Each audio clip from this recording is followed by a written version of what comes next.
ભરૂચ જિલ્લાના અંકલેશ્વરના ગડખોલ વિસ્તારમાં આવેલી સરસ્વતી વિદ્યા મંદિર ઇંગ્લિશ મીડિયમ સ્કૂલમાં આગ લાગવાની ઘટના ઘટી હતી.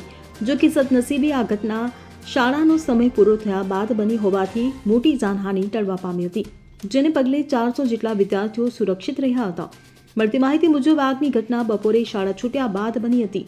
આગ લાગતા શાળાના સ્ટાફે તુરંત ફાયર વિભાગની જાણ કરી હતી.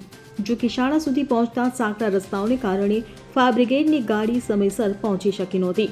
ત્યારે આવી પરિસ્થિતિમાં શાળામાં રહેલી ફાયર સિસ્ટમ અને ફાયર એક્સટિંગ્યુશર જેવા સાધનો ખૂબ જ ઉપયોગી સાબિત થયા હતા.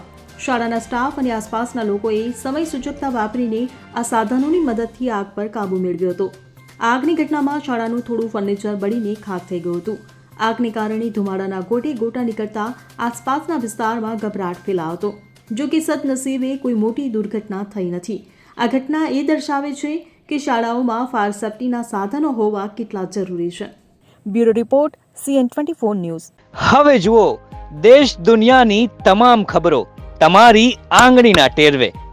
ઉઠાવો મોબાઈલ અને Google Play Store પરથી ડાઉનલોડ કરો અમારી CN24 ન્યૂઝ મોબાઈલ એપ.